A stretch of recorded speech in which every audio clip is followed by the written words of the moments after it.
Here we have the function g of x is equal to negative 3x cubed plus 2x squared minus 12x plus 8. As with the last example, our objectives here are going to be to factor this expression and then to graph it. Because we have 4 terms in this expression, we're going to try factoring by grouping again. So I'm going to pair off my groups here, put a plus between those pairs. Let's check to see if this is going to work out by checking the ratio. I've got negative 3 to 2 as my coefficients here. And here I have negative 12 to 8. If I were to reduce these, both negative 12 and 8 are divisible by 4. So this can come down to negative 3 to 2. So indeed, these ratios are the same. I can do factoring by grouping.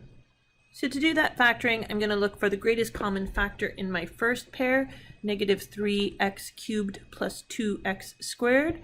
The only common factor I see is x squared. So I'm going to divide each term here by x squared to complete that factoring. I have negative 3x cubed divided by x squared, leaving me with negative 3x. And here I have 2x squared divided by x squared. The x squares cancel each other out, leaving me with positive 2. In the next pair, I have negative 12x plus 8. A common factor here will be 4. If I would divide both terms by 4, I'm left with negative 12 divided by 4 leaves me with negative 3x plus 8 divided by 4 leaves me with 2. So I can see I have the common factor of negative 3x plus 2 here. So I have negative 3x plus 2 times x squared plus 4 left over. Now this second factored term has an exponent of 2, so let's see if we can factor this any further. Now I've got a squared term here, x squared, and 4 is really 4 squared. Now with the difference of squares I can factor, but when I have the addition of squares, this cannot be factored any further. Thus, in fully factored form, I get g of x is equal to negative 3x plus 2 times x squared plus 4. It cannot be factored any further. So now I've done my factorization. Next, I'm going to graph this expression. So let's try graphing this. I've got a fresh sheet here. I've got my original expression, and I'm going to write down its factored form of negative 3x plus 2 times x squared plus 4. So first things first, I'm going to start off easy with the y-intercept. So a little reminder, our y-intercept is when x is equal to 0, because when x is equal to 0, we're looking at the y-axis. In this case, I should be clear, this is going to be my g of x axis, this will be my x axis.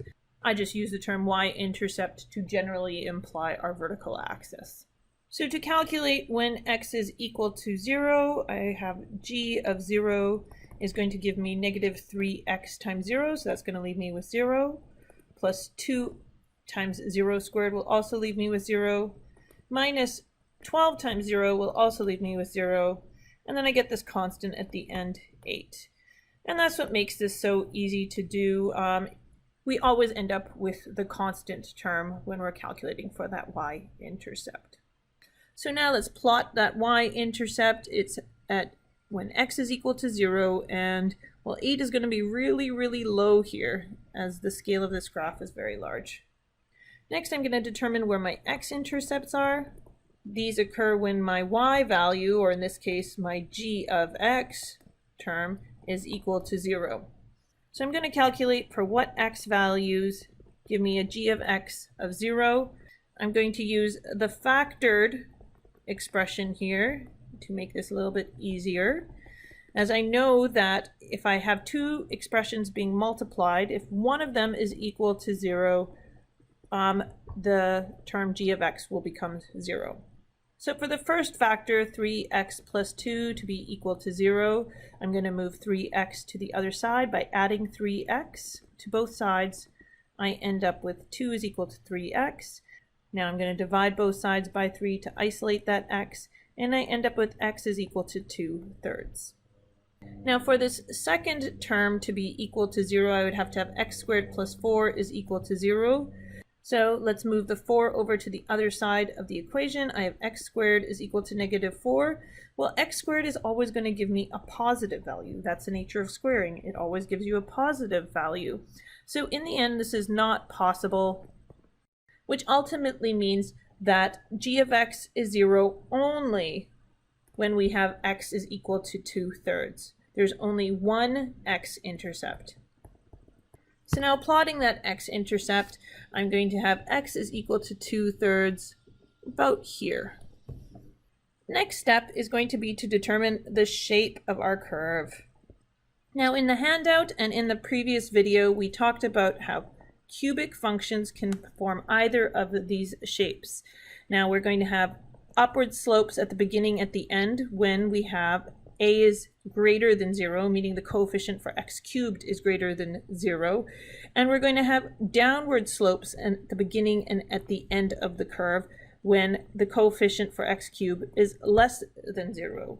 So let's look at our expression, and let's not look at it in the factored form. Let's look at it in the unfactored form, all FOILed out. And we have a negative 3x cubed, meaning that it is less than 0. So indeed, we're going to have this shape, not this shape. So the next thing to ascertain is whether we're going to have a shape that has no big humps, or if we're going to have something like this with some humps in it. Now we know we have one intercept. If I were to look at this curve on the right, this is my x-axis, I can see that it crosses the x-axis once. So this shape is possible.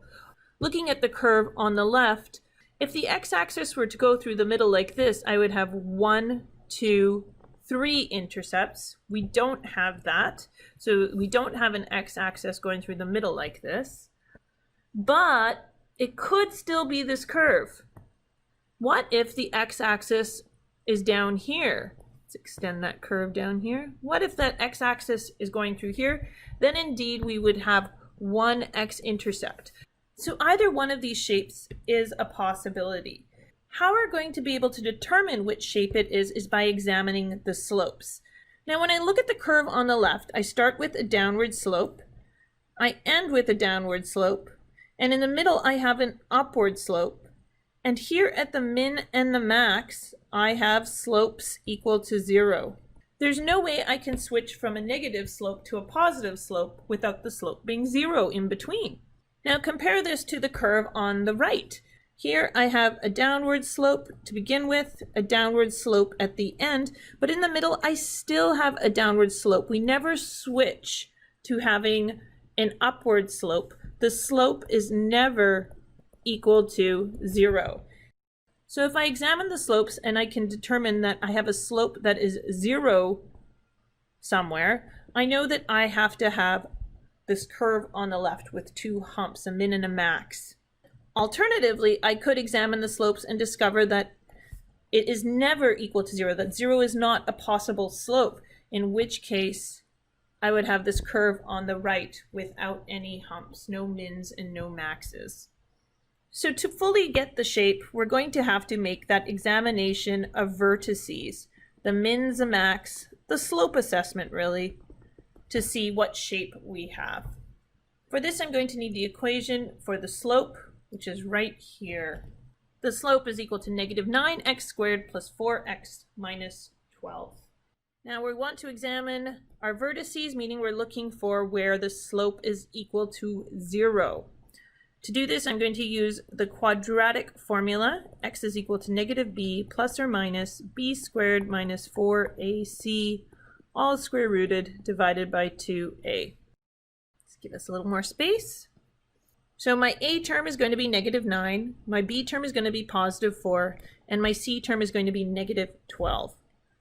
Substituting that in, I've got negative b, so that's going to be negative 4, plus or minus, in the square root, it's going to be 4 squared minus 4 times a is negative 9, and c is negative 12.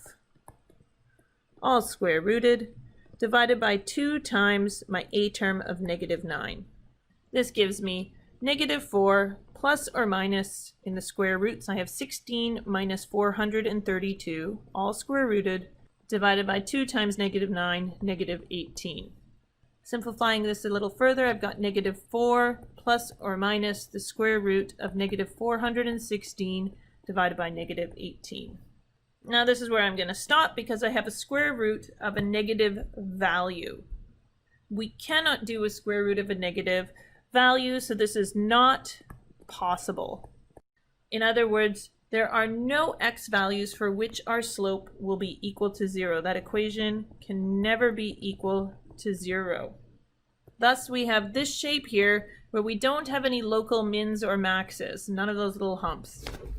So doing a rough sketch of this curve, it's going to start downward, plateau a bit, but never quite hit a slope of 0, go through the x-axis, and go like this. To do a slightly better job, I'm pretty sure my values were very off here. I'm going to calculate my extreme values that I'm plotting here at negative 5 and 5. So I'm going to calculate those extreme values by substituting them into my original formula, which I've lost track of, so here it is again. So I want to determine this for when we are at x is equal to negative 5. So I get negative 3 times negative 5 all cubed, plus 2 times negative 5 squared, minus 12 times negative 5, plus 8. And when I work that out, I get 493.